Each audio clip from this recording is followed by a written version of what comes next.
We are the Humble Theatre Company, and this is our production Denied, and we're on at C3 at 8:15 p.m. How are you finding your time in Edinburgh? It's been fantastic. Really great. It's been good fun. Quite a good response from the audiences and the people here so far? Yeah, definitely. Yes, certainly responses that we're hoping for anyway.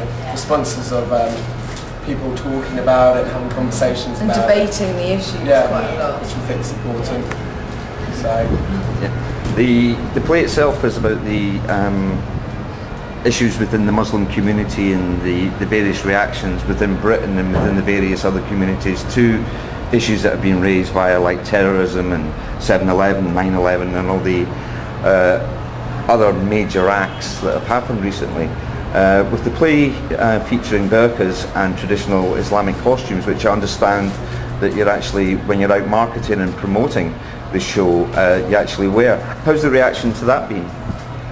Very mixed, actually. Very mixed. And today, just walking around in my costume, I had a group of Asian lads just wolf whistling at me in my veil, and then literally 1 minute later, somebody just walked past and said something very offensive and spat on the floor next to me.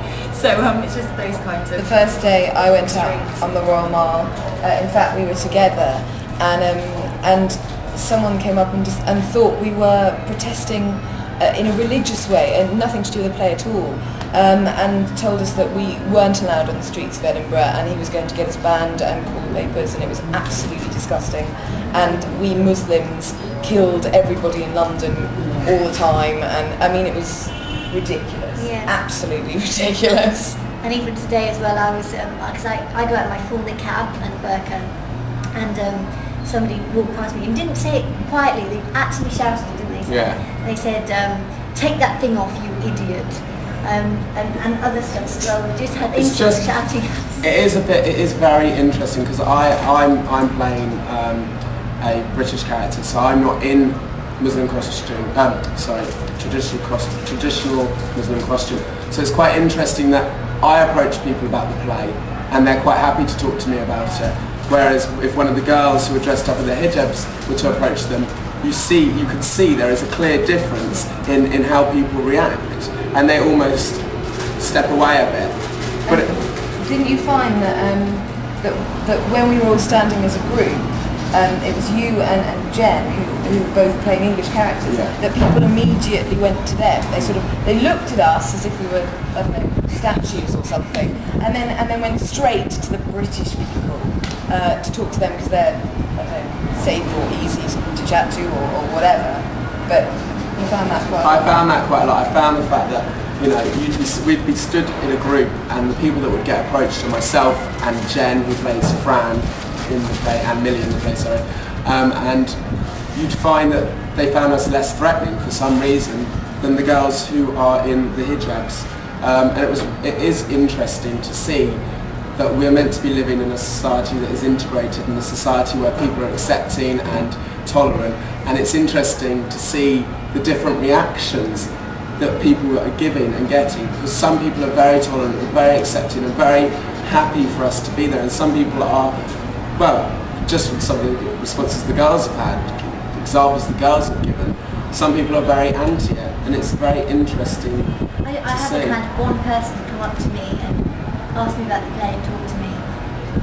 Nobody's come up to me. I mean, it's partly because I've just got my eyes, but I'm still a human being and I'm still, marketing the play. It's not like you don't know that she's not marketing. You could tell she's marketing because she's got a big sign with our play on the back.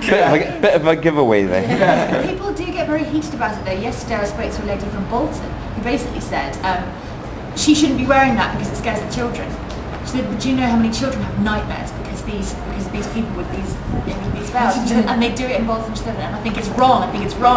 And it was just really interesting. So I thought, oh my gosh, really, isn't she allowed to wear what she wants to wear? Do you know what I mean? It was really quite interesting to hear because when I was a child I actually grew up in Coventry, and there was quite a heavy Sikh community in the area we were, and people used to say almost exactly the same things about the turban. Oh my God, it totally alienates, and the children, it gives the children nightmares. And it seems to be the same stereotypes personified over the generations. Is that what you're finding? I think that's a really easy excuse, and I think actually if you actually look at it seriously, it scares them, and they're just Exactly. using the children as it gives them nightmares. Rubbish. It's making them uneasy, and that's because they don't know anything about it. It's not, it's because it's the unknown rather than anything else. I think it might be specific to like certain places in England though. I mean, I think if we were to do the same thing in the UK, people wouldn't bat an eyelid. I mean, I did some research for my character, just going out into the streets in my full cab, and like not one person batted an eyelid. Was that in London? London, Notting Hill. But here it's been completely the opposite. I mean, so I think it is specific to where you are. I mean, certain places are more tolerant because people have been around for longer. But Edinburgh certainly has been an experience wearing it, definitely. People look a lot, and there's a lot of attention. They look before we even get to doing our final. Yeah. Just walking along the Walking road. to marketing Stops. is interesting. When you haven't got all the posters, you're just wearing the costume. That's it's you're amazing. real. It stops streets, and everyone starts looking at you as if you've got a third leg or something. Well, Generally, they're all very nice, aren't they? Yeah, they're lovely. Lovely Edinburgh people. We love them. Most of Edinburgh has been wonderful. It is just the occasional. But it's also shocks interesting you. because Edinburgh is such a large festival. Edinburgh Festival is probably one of the most major festivals in Europe, if not the world, and it attracts so many people from so many different